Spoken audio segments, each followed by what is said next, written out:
How are you guys today? We're doing all right? Yeah, it's good to see everybody. I'm really excited to start this new sermon series on November 1st. I want to announce this to you today. It's called Foundation. Usually we look at the Ten Commandments as a set of rules to follow, but really we need to look at them as a foundation for really living a happy life, whether we're a Christian or not a Christian. They're not just a set of rules. It's how we should live everyday life in a way that it leads to human thriving, really. So we're going to talk about a bunch of different things. It's going to be out of Exodus 20. Obviously, that's where we find the Ten Commandments in Exodus. So we're going to ask questions like, hey, is it ever okay to lie? Is it ever okay to take the life of another human? Here's one that will catch your attention. Is it good to have sex? Is that a good or bad thing, you know? And so we're going to ask a bunch of those different type of questions over that sermon series. So I hope that you will check that out with us starting November 1st. Whether you're joining us online or you're here in person today, that's going to be really fun for us. And so I'm excited to announce that. But this week, we're going to finish out our Good News sermon series. So we're going to be back in John 15 for the last time. John 15 is where we'll be. That's where we've been over the last several weeks, really a little over a month. And it's looking at the heart of Jesus' farewell discourse. That's what it's called, right? Where he's talking to his disciples right before he goes to the cross. If you haven't been able to catch up on all the sermons, I'd encourage you to check out our YouTube channel where you can look at all of the sermons there. Because, man, we're using this sermon series to anchor ourselves in the gospel as a church plant. We've been in this church planting process for a few months now. We're using this to help us be a gospel-centered church from the very beginning. We want to center ourselves around the gospel. Everything we do has to do with the good news about who Jesus is, what he's done for us, the good news that he lived in our place, died in our place, and he rose from the dead so that we can too one day. Right? So that's what we want to be about. That's how we want to start this church planting process. So I encourage you to check that out on our YouTube channel if you haven't been able to do that. We started the series by talking about abiding in Jesus as our true vine. Right? He wants a relationship with us, not religion from us. Then we talked about who he is, the nature of God. That was the next sermon. Then we talked about how to stay connected to him as our true vine. So we talked about communication with God and what that looks like. And then we also talked about what it looks like to bear fruit. And then last week we talked about community, real community, that we're all made for real, lasting community. And today we're going to close out the series by talking about the culture in the world and how we should interact with them as Christians. Which, according to the Bible, the culture is opposed to that real community that we talked about last week. We're in opposition with them. And so we're opposed to the way the culture says to have community, what that looks like for the culture. We've used a lot of different metaphors, mostly surrounding the plant kind of language, because that's what Jesus talks about in John 15. So today, let me reframe this metaphor with a different kind of language here. We can say that abiding in Jesus and abiding in the world culture are two opposing kingdoms. So we could use kingdom language here. Jesus' kingdom leads to life, leads to human thriving and happiness. The culture's kingdom leads to death and destruction and decay. The culture is always going to try to persecute those in Jesus' kingdom. There's always going to be friction that happens there. They're going to hate us because they hated him. Why, we might ask? We asked this a few weeks ago, this question. Why would the world hate Jesus? He came and he healed sick people. He was a perfect human being, supposedly. He taught good moral principles, and he took care of the vulnerable in society at a time where that wasn't a popular thing to do. What was the problem? What's the problem? Why does the culture hate Jesus? And as we've seen so far in John 15, he doesn't just claim to be a good moral teacher. He doesn't just claim to be a healer. Jesus claims to be the God who is I am in the Old Testament scriptures, right? He claims to be the author of life, the way, the truth, and the life, according to John 14:6, as we've talked about. He claims to be the king of this new kingdom that's coming into the world. And the culture here and now doesn't want that authority over them, right? They don't want to be told what to do and how to do it, or what true life really looks like. They want to figure it out on their own. And we do the same thing. If we're Christians and we follow Jesus, we still have that same tendency in us. But see, the irony is that when we try to find our way up the mountain by ourselves, we're just never going to be able to make it to the top. That's just a fact for us. I framed it this way before with our team. But the people of this world are like lost climbers on a vast mountainside. The Bible uses this kind of metaphor actually for meeting with God in Isaiah 2 and in some of the Psalms.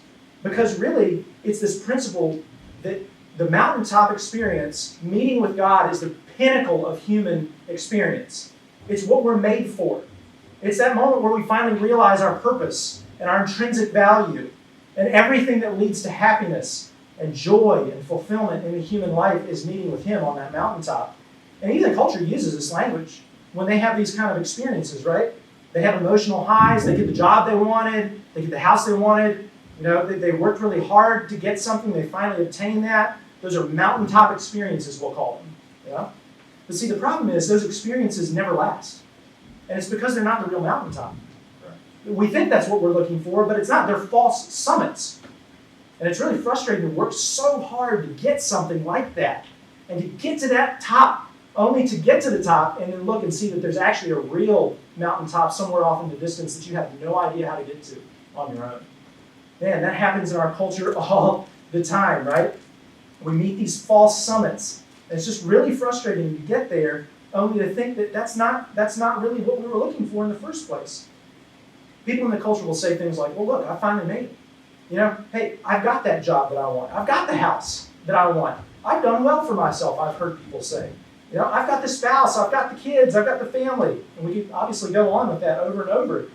And yet there will come a moment in somebody's life where they realize, man, is this really all there is? Is this it? Is there not more here? They're looking for that true summit. That's what they're looking for. It's what Rabbi Zacharias has called the problem of pleasure. The problem of, say that 5 times fast. It's a little bit of tongue twister. The problem of pleasure. Especially here in the West, where we've been able to obtain everything that we could possibly want to satisfy our physical and material needs. And yet now, more than ever, we're more lonely. We're more empty. We feel more disassociated with people now more than ever, probably in history in the West. And we realize those things can't satisfy us.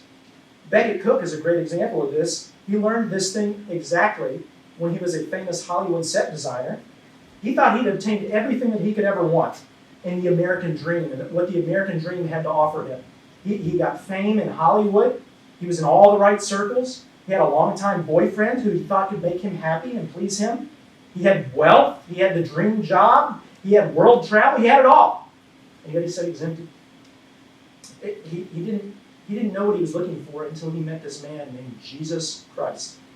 And finally, he realized that the gospel was the guide that he'd always been looking for this entire time. See, the amazing thing about Christianity is that God doesn't leave us to wander the mountainside. He doesn't leave us to wander. He's given us the greatest Sherpa to lead us to the only path that we have up the mountain. And he's made it very clear which way we ought to go. The problem is the culture, and even us as Christians sometimes, we don't want to go that way, right? That's not the path that we want for ourselves. We want to choose our own path. We think we can get there on our own, But I'll never forget this quote that I heard a while ago from an agnostic astronomer, physicist / NASA scientist, former NASA scientist named Robert Jastrow. And this is what he said: for the scientist who's lived by his faith in the power of reason, the story ends like a bad dream. He's scaled the mountain of ignorance. He's about to conquer the highest peak. As he pulls himself over the final rock, he's greeted by a band of theologians who've been sitting there for centuries. I think that's very telling, right? See, Christians have the greatest Sherpa guide in the gospel and the only pathway to the top in Jesus Christ. And it's there for anybody to see. It's there for anybody to walk on. And yet we still get stuck in our own little kingdom sometimes, don't we? We still get stuck in our own little kingdom trying to make ourselves happy. And when that kingdom's threatened, we start to lash out. We start to do things that are counterintuitive to what we believe they are. So in our text today, let's get to our text. We're going to see that Jesus reminds his followers to live for his kingdom and not for the culture. So the way that we could say it, if you're taking notes, this is our main idea for today. Live for the kingdom, not the culture. Live for the kingdom, not the culture. So let's read our text together. John chapter 15, we're going to start in verse 18. And we go through the very beginning of chapter 16. And I just want to walk through the text and explain a few things.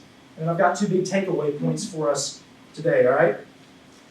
This is what it says, starting in John chapter 15, verse 18. If the world hates you, know that it has hated me before it hated you. Now, before we move on here, let's just define the world here. What does he mean by the world? Where it's a Greek word that John uses. It's a generic term, cosmos, for world. But he kind of repurposes it here because he means everything in this fallen world, okay? Everything that opposes God. And in 1 John chapter 5, verse 19, he says, we know we are from God, so talking about the church here, the real community that we talked about last week, and the whole world lies in the power of the evil one. That's the world that he's talking about here. That's the language that he's using, the world that's controlled by the prince and power of the air, Paul will say in Ephesians. It's a world that was created by God in the beginning as good, but then who turned on God after man chose to rebel. And it's now cursed. And it's been that way since Genesis chapter 3, right? The entire world, and we could argue really the entire universe perhaps, has been broken by human rebellion against God. And that's the world that John's talking about here. It's the world that's totally opposed to God, a world that's lonely, a world that's hard and harsh, a world where we're on our own. We don't have that real community. And that term world includes the people, it includes the culture, it includes maybe even the physical earth itself that's been broken by sin. It's a different kingdom. It's not God's kingdom, in other words. That's the world that he means here. Verse 19, listen. If you were of the world, the world would love you as its own. But because you're not of the world, but I chose you out of the world, therefore the world hates you. Which, kind of in this context certainly makes sense, because nobody likes to be excluded, right? Nobody likes to be put out of any kind of community. We all know how that feels. We've been maybe that person that's been excluded at times. It doesn't feel good to be the last one picked on the playground for a kickball, right? We don't like that feeling of exclusion. And what Jesus is offering here is kind of exclusive in one sense, because you do have to believe that he's done this for you. So you have to be willing to believe it's exclusive to that end, and since we naturally don't want to believe, then the culture is just naturally going to hate us and hate him for saying such a thing. They're not going to like the message that he has. And this is what he says in verse 20. Remember the word or the message that I said to you. A servant is not greater than his master. If they persecuted me, they'll also persecute you. If they've kept my word, they'll keep yours. But all these things they will do to you on account of my name, because they do not know him who sent me. If I had not come and spoken to them, they would not have been guilty of sin, but now they have no excuse for their sin. So, I don't want us to get lost here, but we need to understand he says some tough things here. Jesus is saying that if we're part of this other worldly kingdom, man, they love us, right? That makes sense. We'd be a part of them. We'd be in them. But then on the flip side, if they listen to him in the world, then they'd be his followers. They'd listen to his followers as well. But because we're of two opposing kingdoms, there's friction. The world's going to hate us. And there's no question here about that. That's what he's saying. The world will hate us if we follow Jesus. We can try to be likable. We can do everything right, But if the world hated the perfect man, Jesus, whose mission was to heal and to save and to make humanity right with God, then they're not going to like his followers who aren't perfect and who can't do all those things, right? They're not going to like us either. Verse 22 is a little difficult if we take this here, because we need not take it out of context. Because the context is in the farewell discourse, right? Here in John's Gospel, where Jesus is saying all these last things to his disciples. And Jesus is talking about the sin of rejecting him in verse 22. And it's not that he's saying that his coming has condemned anyone. It's that his coming has revealed the hearts of those who already were in the world, right? These were already opposed to God, and him coming just reveals that about where they're at in life. And John 5, 1 through 15, he tells a really good example of this when he heals a guy at the pool of Bethesda. You might go back and look this up. But basically what Jesus does is he goes to a lame guy who's been lame for 38 years, and he says, hey, pick up your mat and walk. And the lame guy gets up and he walks away. And when he goes to the religious leaders, they're not happy and excited about a lame man being healed. They're not amazed at what God has done for this man. They're upset. And why are they upset? Well, because he broke a rule. He carried his mat. And that's work. And this happened on the Sabbath. And you're not allowed to work. And they also want to know who healed him, because healing's a work. And that happened on the Sabbath. And you're not supposed to do that. So they followed the rules, and they rejected God. That's what happened for them. They couldn't see what was right in front of them. So they rejected Jesus for a set of rules. And Jesus says this in verse 23, whoever hates me hates my Father also. In other words, if they reject Jesus, then they're rejecting God, because Jesus is God. He's so in his Father that they are one together, as we talked about several weeks ago. So trusting in rules over Jesus' healing power and his teachings was rejecting God for those folks at the pool of Bethesda, the religious leaders. How often do we as Christians in America do the very same thing, though? We need to ask ourselves that question. But let's go on to verse 24 here. If I had not done among them the works that no one else did, they would not be guilty of sin. But now they have seen and hated both me and my Father. But the word that is written in their law must be fulfilled. They hated me without cause. Now, he's quoting a couple of Psalms here, as we talked about a few weeks ago. He's hyperlinking back to those Psalms. But Jesus' quote really is meant to show the irony of the culture's way of viewing the gospel here. Because again, Jesus is here to heal. He's here to serve. He's here to love. He's here to give meaning and purpose and all of that good stuff to us, to reconcile us to our Father and all of that. That's supposed to be good news, right? It's all these things that we should want in our lives, yet ironically, the culture hates him for it. They don't want that.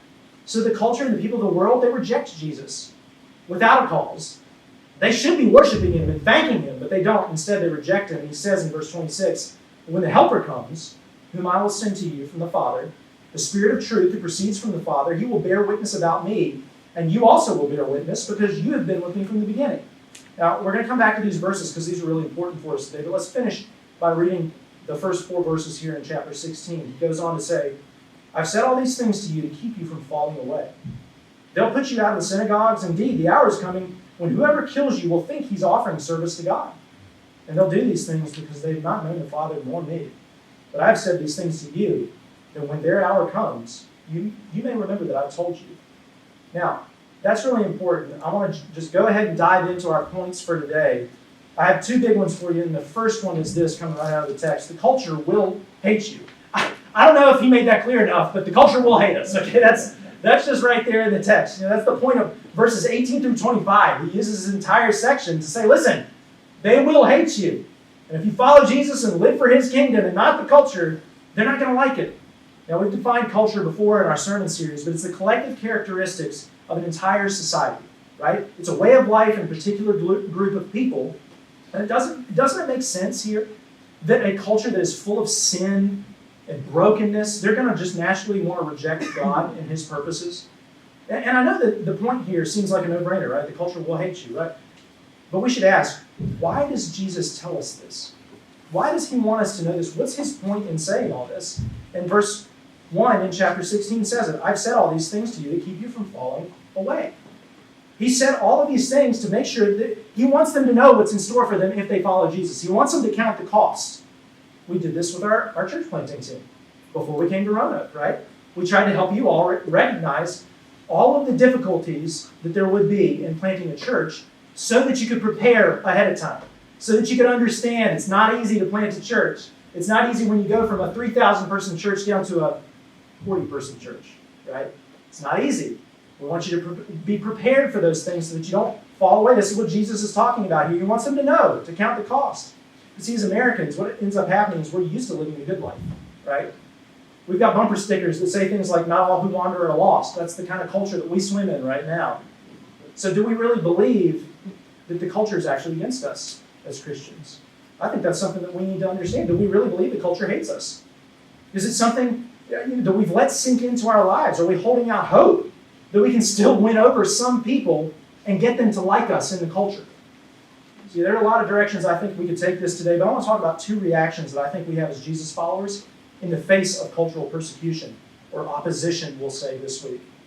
We either A, ignore it and hold out hope that we can win over the affection of the culture, or we'll just totally defend ourselves against it. And I think there are a couple of ways that we'll defend ourselves. We'll either recede into the Christian bubble, or we'll fight back. We'll get defensive if we get backed into the corner. So let's talk about first ignoring the problem. Let's start there. Let's talk about how we might just ignore the problem altogether. That's the easiest thing to do. We still think we fit into the world. And it's easy in America, where we have it easy sometimes. We forget that Paul tells us in Romans 12 that we're now citizens of heaven, not citizens of the world. So we go on living like any other American would, right?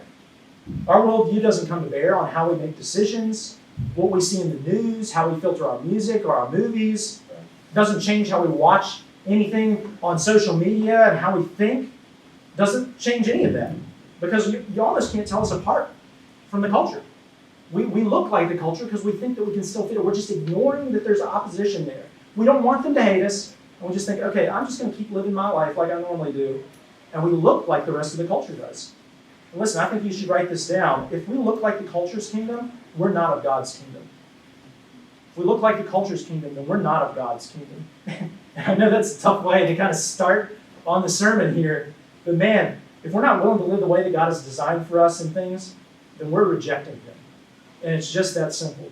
We have to come to terms with that, even as Jesus followers ourselves. If we're having sex outside of marriage, if we're addicted to things like substances or pornography, if we're just looking out for number one every day, we're treating other people like they're less than us because we're more than them.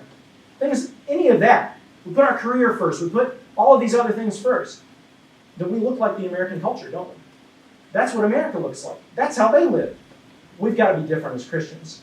But we also can't be under the illusion that being different is going to keep us from persecution or opposition. Because we can treat people really well, we can be kind, we can be gentle, we can exhibit all of that fruit of the Spirit we talked about a few weeks ago, and yet they'll still hate us at some point. Just remember Daniel in the Old Testament. Man, Daniel rose to power in Babylon. He was exiled, he was Jewish, and yet the Babylonian king, Darius, put him in power with 2 other people in the kingdom. There were only 3 people below the king, and Daniel was one of them. He rose to that power, but what happened? He was persecuted, right? There were some people in the king's faction that didn't like Daniel. But you know, Daniel was a good leader. You know, he exhibited the fruit of the Spirit. He was probably a good leader. He was probably kind, gentle, all of these different things. And yet, people still found a reason to hate him. And so they ended up fooling the king and doing all of that. And he ended up getting thrown to the lions in the lion's den, right? And the same thing happened with the 3 young men, Shadrach, Meshach, and Abednego. Remember their story. They got thrown into the fiery furnace. These were people who were bright. They were well liked by their leadership. They did all the right things, and yet they were still persecuted. And God delivered them all miraculously, to make the point that God is with them. I mean, the men in the furnace didn't burn up. The lions' mouths were closed, so it spared Daniel. But the point is that even when we do all the right things, the culture is still going to hate us. That's still going to happen for us. So as a Christian, maybe you ought to ask, are you doing your job really well? Well, then you're going to get persecuted. Are you being the best PT that you can be? Are you being the best doctor that you can be? Are you being the best barista that you can be? Man, you're well liked by your leadership. Somebody is going to find a reason. If they know you're a Christian, somebody's going to find a reason to hate you for it. They're going to oppose you. That's just going to happen for us. And I think we need to come to terms with that. And once we realize that we're living for God's kingdom and not the culture, it doesn't matter how well liked we're by someone in our job or in our family or whatever it might be. There will be opposition that we face, and we have to count that cost and be prepared for it. Because at the end of the day, no matter how we try to influence or whatever the culture, they're going to hate us. And if we don't think that way, then Jesus takes issue with your opinion on it. Because Jesus says here the culture will hate us. We need to remember that a Christian without opposition is a Christian unlike Jesus. Right? There will be opposition. I know I feel like I'm harping on it, but Jesus does. That's, again, 18 through 25. That's what he's talking about here. That's the meaning of the text for today. So I can't help it. Jesus had enemies, both in the Jewish culture, the religious culture, and in the Roman secular culture, what we would call secular. They would probably call themselves highly religious because they worship a lot of gods. But anyway, in both the Jewish and the Roman culture, he had enemies. So as we follow him, hey, we're going to have the same issues with both the religious crowd and the secular crowd. Yeah? There are going to be people in secular America who hate us for our views and believing that Jesus is the only way. And there are also going to be, quote, Christians, people who are in the religious culture here in Roanoke, who hate us because they want to follow rules rather than have a relationship with God. So we're going to be hated by both of those camps, right? That's what's interesting about Jesus' situation. He was kind of in between different cultures, wasn't he? Yeah? He was caught in between the secularism of the day, the religiosity then of the Jews. And that's where we're going to be as his followers. The same thing's going to happen to us. So that's why we as a church need to remember that what we talked about last week, our unity in the community of the church creates a new culture that provides a new culture for the people of this culture to look in at and say, wow, that's different. I'm intrigued by that. I want to know what's going on there. That culture looks different than the culture I'm used to, whether it's in religiosity or whether it's in secularism. But the point here is that we can't ignore the opposition. It's just going to come either way. Now let's talk about getting defensive. Because that's the second thing that I think we do. The pendulum swing the other direction. We either ignore it, we try to look like the culture and try to fit in, or we get back into the corner and we circle the wagons, so to speak. We get defensive here. So I think that we get defensive in two different ways. It's the fight or flight concept. We either fight or we flee. Let's talk about fighting. We can call them the culture wars. The first thing that we do is try to fight these so-called culture wars that we hear about now all over social media. And culture wars, I don't know if you know this, is a term coined by a sociologist named James Davison Hunter in the 1990s. It was popularized by Pat Buchanan in the 1992 RNC, the Republican National Convention. He used this terminology to talk about the social fabric of our country and the differing worldviews and how they oppose one another and all of this. And so that's what we're talking about when we say culture wars. And some Christians have taken that to extremes in hopes of winning the so-called culture war. I'll just give you a few examples. In the 1920s, Prohibition. Now, it wasn't completely religious, but it was largely religious-led in the 1920s. Christians didn't like the drinking, and so they passed the Prohibition. I'm not saying that's all it was, but it certainly wasn't less than that. So we see that example in American history. In 1956, we saw the national motto of the United States changed by law to be "In God We Trust," and to have that put on all of our currency. That only happened in 1956. And it was led largely by Christians who believed that we needed to take over the American culture in certain ways. And we've seen it recently, of course, in our current election cycle with scare tactics that place politics and the culture above God's kingdom. I saw a social media post last week from J.D. Greer, the pastor of the Summit Church, that said this: if you care more about how your neighbors vote than where they'll spend eternity, your heart's not devoted to Christ and His kingdom. And I know you're not supposed to look at the comments. Okay, I know you're not supposed to do that. But I couldn't help it. I was like, I got to see what the response to this is. And so I scrolled through, and of course there's positives, there's negatives, and I saw one that stuck out to me. It said this: JD, if you believe that, you don't know what's at stake. Wow. As in, there's more at stake in this so-called culture war than there is in the eternity of their neighbors. Sorry, let me back up a little bit. It just gets me a little fired up there, right? Because, man, there's a war going on, but it's not a war with the culture, okay? It's a spiritual war. It's not a culture war. It's a war that's not against flesh and blood, but against the rulers and the authorities and the cosmic powers of this present darkness, the spiritual forces of evil in the heavenly places, according to Ephesians 6:12. That's the war that we're in. And what happens is Christians just totally lose sight of that. They lose sight of the big picture and the mission that Jesus actually has in the world for us. We have to see that, you can write this down, defending against the culture isn't living for the kingdom. Defending against this culture in the so-called culture war, that's not living for the kingdom. That's not what living like a Christian looks like. Too many Christians spend their time, their energy doing that. They feel like they have to defend their beliefs. They feel like they have to defend God. They feel like they have to defend Jesus. And listen, I'm not saying that we don't prepare ourselves. I'm not saying that we don't share our faith and we use tools like apologetics, or that we stop fighting for a voice in the government or anything like that. I'm all for changing abortion laws. I'm all for peacefully protesting, making sure that everybody has an equal right to live free in this country. I'm all for voting. I'm all for all of that, but we've sorely missed the place that we should be putting our trust. If there's much more at stake than that, if that's the stake for us, if those are the stakes, and we missed it because there's way more at stake. There's eternity at stake for our culture. It's way more than what we think. We're fighting a spiritual war, not a cultural war. I just saw a quote from Pastor Bodie Bauckham that was so relevant for this. He said, "We are not seeing terrible things in our culture because we vote the wrong way. We're seeing terrible things in our culture because men love darkness rather than light." Right? But hey, let's clarify here. While the culture might be opposed to us, we're for them. Because we're for the culture. Jesus tells us not to defend ourselves against the culture, but to love them. He says in Luke 6, "But love your enemies, and do good and lend, expecting nothing in return, and your reward will be great, and you'll be sons of the Most High, for He is kind to the ungrateful and the evil." Be merciful, even as your Father is merciful. And you should write this down. Jesus was merciful to us, so we can be merciful to the culture. They're not our enemies. Daryl Davis is a great example of this. If you've ever heard of him, or if you haven't, you should look him up, Daryl Davis. He was an R&B musician, played with some of the greats like Chuck Berry in his early years, back in the 50s and the 60s. And man, Daryl has gone from playing R&B, which I think he still does, to convincing over 200 white supremacists to hang up their KKK uniforms.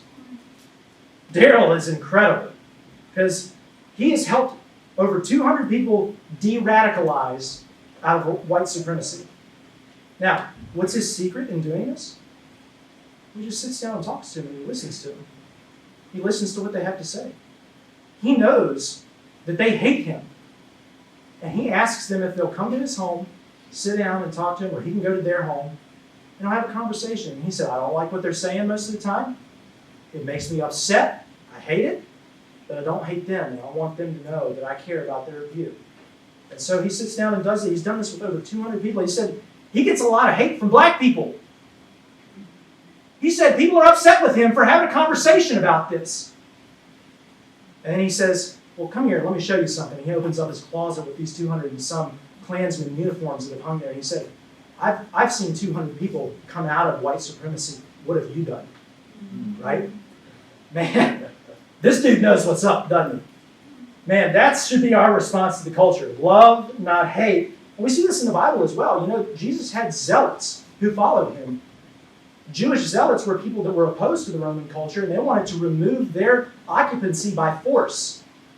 But then when they started following Jesus, something happened. Yeah? These started off as revolutionaries, but then they turned to a different kind of revolution. When they started following Jesus, something changed in their response. They stopped hating their earthly authorities and started trusting their heavenly authority. Yeah? They didn't have to fight a war against the culture anymore. They started fighting a war against their personal sin and against the spiritual forces of evil in the world.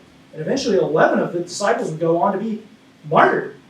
And then the 12th we're reading about today, he was exiled to Patmos. So their ends were not what the world would call successful, and yet that's exactly what God called them to. He calls all of us to live that way.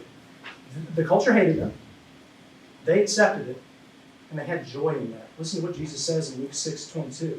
Blessed are you when people hate you, and when they exclude you and revile you and spurn your name as evil on account of the Son of Man.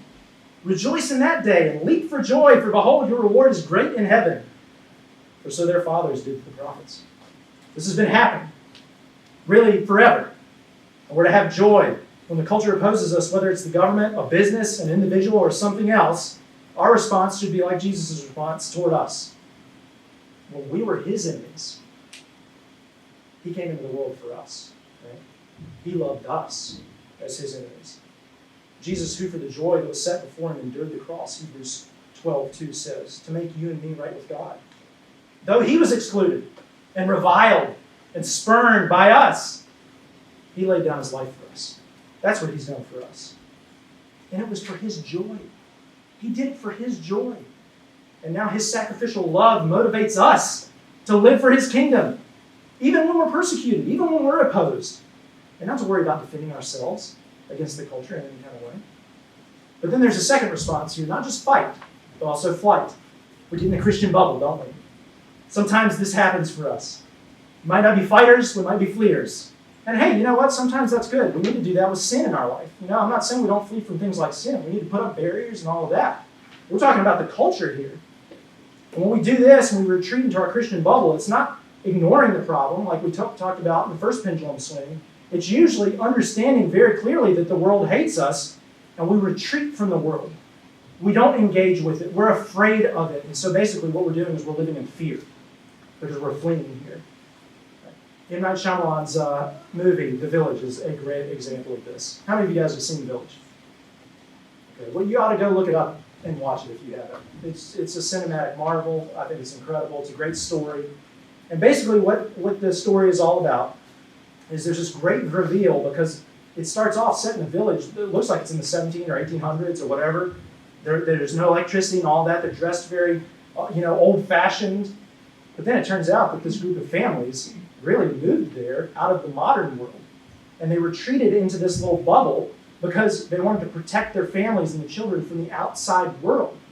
Because all of them had had something bad or traumatic happen in their past.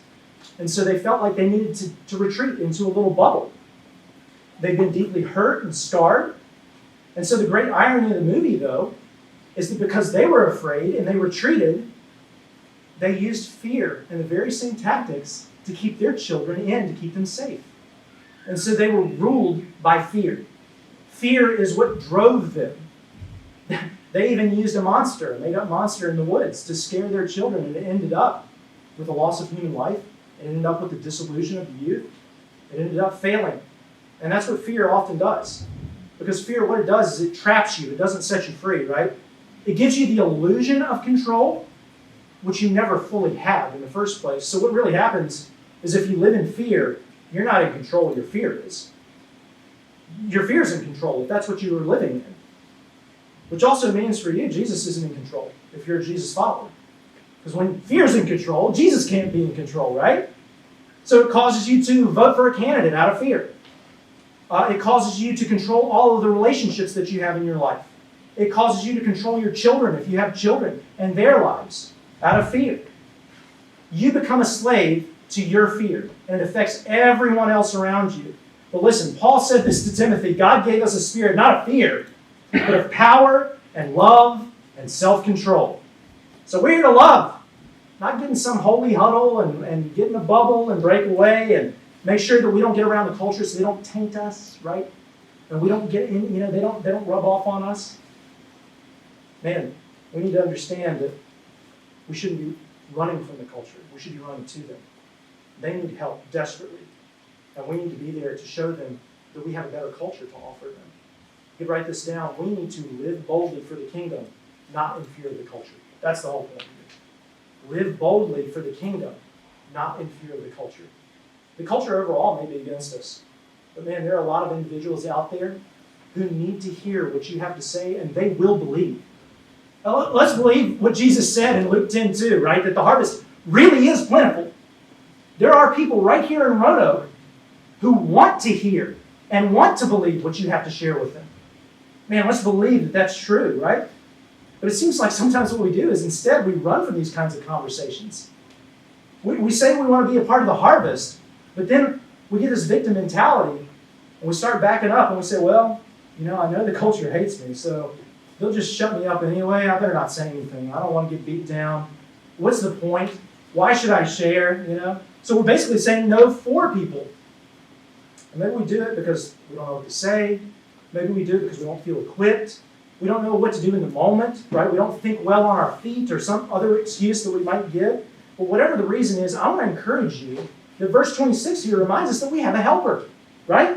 We have the Holy Spirit in us to come to help us. And He lives in us now. So why would we think that He's not going to be there in that moment of need when He's trying to connect us with somebody else that He also wants to inhabit?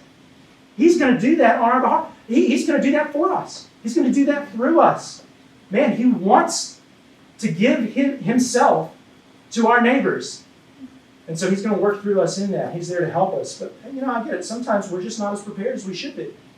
I'll tell you what, William Wilberforce, he was always prepared. He said in one of his journals that he would write down how to interact with people that he knew in his life. If he got around somebody and he heard that they were talking about some of their likes or some of their career or their family members, he'd go home and jot all of that down in a journal so he wouldn't forget it. And then that week he would pray on how God wanted him to share the gospel with that person. And he would think through all the different kind of conversations. Okay, well, if they say this, then I can bring this up. And if we get in this kind of conversation, I can bring this up. That's intentionality. That shows that he really loved that person. God calls us to do things like that, not to defend ourselves against the culture. We don't need to flee. We don't need to fight. We need to be intentional and engage. That's what God has called us to. He's called us to be bold for the kingdom, not live in fear of the culture. Now, that leads us to the second point for today, which is really like an application for us. Because the first point, maybe I beat a dead horse a little bit, I don't know, but the culture will hate us, right? The second point for today in the application is this: bear witness about Jesus. Bear witness about Jesus. That's what verse 27 says, right?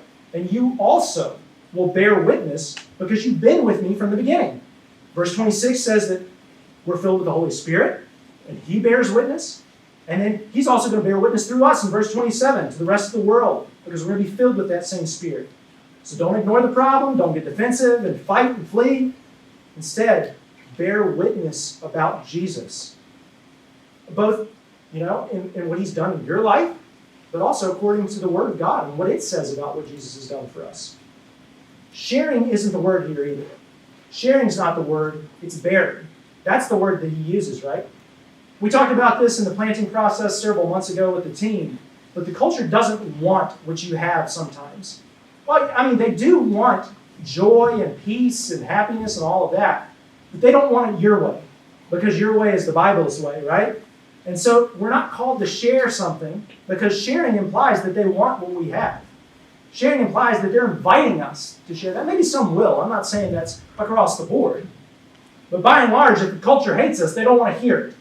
And so we're called to bear witness, not share our witness. And I think that's a really important distinction, because that means that we have to actively be intentional, like Wilberforce was, to figure out ways to share this good news with people, because we know they desperately need it.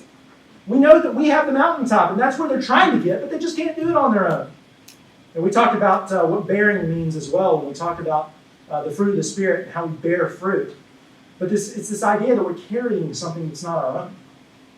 And that's really the good news. It's not our good news, it's God's good news through us, to us. Right? So we carry this good news to the world. We're bearers of the message. So we get to care, we steward this good news to the world. And it's about God and what he's done in the universe to enter into our brokenness and bring us back into intimacy with himself. We're simply to carry this good news to others. That's the point. That's what we're here to do. We're here to carry the good news to a culture that desperately needs it. And let's not forget their desperate need, even here in Roanoke, because I looked up some more of the city stats this week just so that I could understand where we are in our culture here. From 2000 to 2010, that's census data, there was over a 100% increase in the affiliate with no religion whatsoever category on the census. 100%. Over 60%, 61.4% of the population has no religious affiliation whatsoever here in Roanoke. During that 10-year period, there was only one other religious category that increased during that 10-year period of time. It was the other religions category. So the only two things that increased were the no religion category and the other religions category. Every other Christian religion in there decreased, from Catholicism all the way through evangelical Christianity. It all decreased significantly. And so the question that we're trying to ask as a church here, Redemption Church, is how do we reach this secularized culture? How do we turn things around? How do we lead a restless culture to the redeeming Savior? How do we do that? How do we show them the way to the top of the mountain here in Roanoke? Well, we've identified three things, three cultural pillars as a church that we really feel like we're uniquely qualified, uniquely able to reach. And I want to share these with you. The medical community of Roanoke, young families in Roanoke, and then college students and young professionals. Those are the people that we feel like we're uniquely positioned to reach as Redemption Church here in Roanoke. About 1/3 of our team is already in the medical community. We've got a lot of people that are working in the Carillion group and all of these different places, outliers, PTs, doctors, all these different things, people who work in VTC, the Virginia Tech school downtown. And man, there are doctors, there are people who are nurses, there are people in the medical profession right now who see people at their worst. It's very demanding, and they've had postmodernism shoved down their throats their entire academic career, and now they've gotten into the real world, and they're asking, what do I do about this? How do I handle this? I don't know what to make of all this suffering that I'm seeing. How does any of this make sense? But I believe that at Redemption Church, we're here to bear witness to those who are tired, those who are beat down in this profession, those who are finding a little satisfaction in being a medical professional because it's so difficult and how dark the industry has become over the last 50 years. Man, we can show them we have a better culture to offer. We can show them that we have found the mountaintop, and it's not because of what we've done, it's because of what Jesus has done for us. We have a better kingdom, better than the secular culture that they've been so entrenched in and beat down by over the last, again, probably about 50 years or so. And the same thing for young families. There's a serious assault on intentional parenting right now in our culture, isn't there? There's a serious push to sexualize and over-sexualize our children. There's a serious assault against the very concept of gender. boys and girls growing up, right? There's a serious assault against fatherhood. And because several of our team members have young children, man, we're just naturally going to reach young families. So that's going to happen for us as a church. We have a better family to offer them, right? We can tell them about this family that they've been made for, that they've been longing for.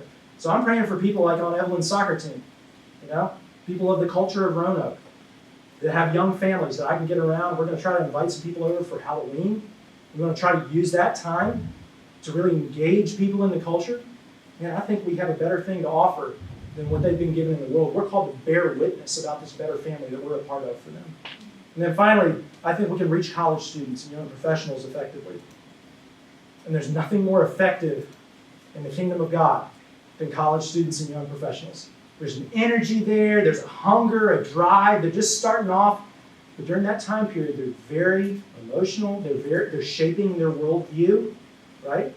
And there's a potential there to show them that we have a better culture to offer because they're getting postmodernism shoved down their throats. Postmodernism now. And they're asking deep questions like, how does any of this make sense? I don't understand the basis of financial ethics, so why don't I just go and steal money from people? What's the big deal, right? Man, we saw all that happen in the early 2000s with Ponzi schemes and all of this stuff still going on. They just don't, there's no reason for anything now. And so we have a better culture to offer them. Here at Redemption Church, we're called to bear witness to that. We're called to bear witness about this kingdom that they've been longing for, this mission that they've been so desiring to be on and they've never even realized it. We can share that with them. We have a better kingdom, better culture.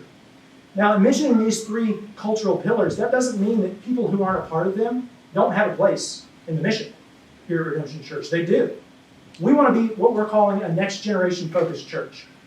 Next generation for us is really college students and young professionals because in 20, 30 years, they're going to be running the country.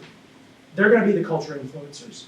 And right now, a lot of them run Washington, D.C. anyway. I don't know if you've ever gone up to the Capitol building, but they're young 20-somethings running all of our government, basically, for all of these congressmen and representatives.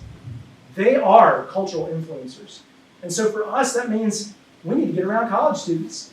We're asking how we do that. And I just want to be upfront with you. We have no idea how that's going to work out here in Roanoke right now. COVID has been a part of that. There's multiple factors into it. But man, we're going to figure this out because I'll tell you what, I remember when we were in Greensboro, there were college students that loved coming to our house, even though we're not college students.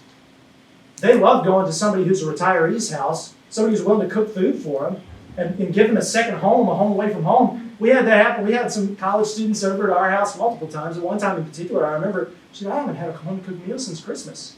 It was like May, She was longing for that kind of family experience. And so we all have something to offer there.